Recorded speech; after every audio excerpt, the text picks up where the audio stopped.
donne carte blanche à un metteur en scène pour monter une œuvre théâtrale.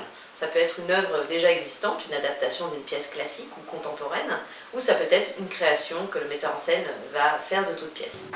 Alors vous, en votre âme et conscience, vous n'avez pas le plus petit doute sur la culpabilité du gosse? Non. Je vous demande pardon, mais peut-être que vous ne comprenez pas vraiment le sens de « en votre âme et conscience ».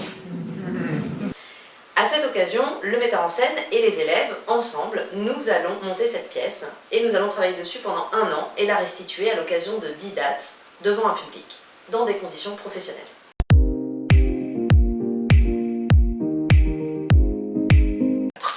Alors l'année va s'organiser autour de plusieurs temps forts, à commencer par 3 ateliers de découverte à l'occasion desquels les élèves vont venir rencontrer le metteur en scène et se découvrir mutuellement. C'est important qu'il puisse y avoir ce temps afin de, une fois qu'on a envie de s'engager, on s'engage pour 1 an, donc ça va demander de la rigueur et de la confiance et ces 3 séances permettent tout simplement bien de faire le bon choix. Non mais c'est dingue là!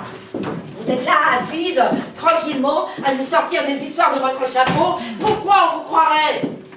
Ensuite, les élèves et le metteur en scène vont se retrouver de septembre à juin à raison de 3 heures hebdomadaires pendant lesquelles ils travaillent sur l'œuvre. Et enfin, ils vont ajouter à cela des week-ends de répétition, des résidences, à l'occasion desquelles ils vont pouvoir continuer à affiner le travail. Mais je vais te casser la tête, moi. Eh, c'est ça que tu veux, hein? Vous avez entendu?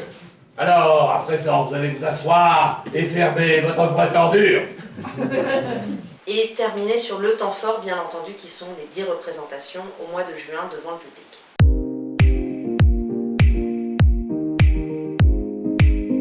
Alors la création va prendre forme tout d'abord avec le travail autour du texte.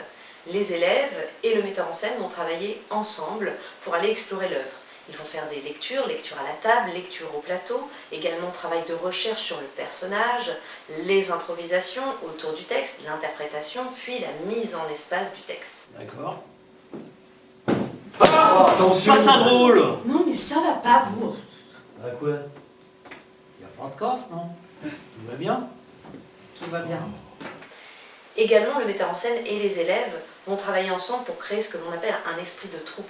C'est très important qu'il puisse y avoir cette cohésion dans le groupe, c'est ce qui va permettre de dépasser les éventuels obstacles et de travailler sur une pièce qui soit harmonieuse, une œuvre où ensemble on ne fait qu'un.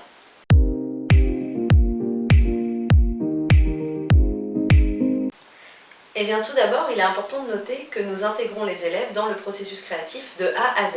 Nous les sollicitons pour les décors, pour les costumes, pour les accessoires, mais également pour la conception des affiches ou la réalisation de teasers vidéo. C'est donc important de s'appuyer sur les savoir-faire de chacun. Chacun a des petits savoir-faire que l'on va pouvoir mobiliser, que ce soit le bricolage pour créer des décors, ou encore de la couture pour confectionner les costumes, ou bien même la maîtrise de certains outils de retouche ou de création photo ou vidéo. Ce qui est une grande chance, c'est que la cave à théâtre nous met à disposition, en tant que metteur en scène, un budget sur cette création qui nous permet de réaliser tout ceci dans des conditions très confortables.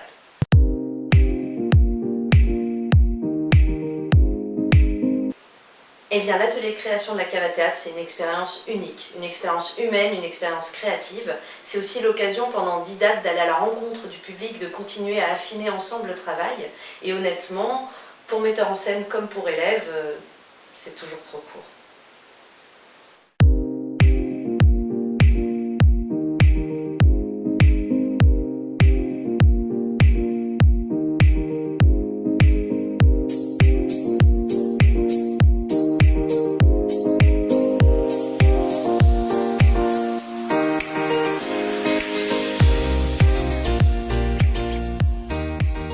Asseyez-vous. Merci.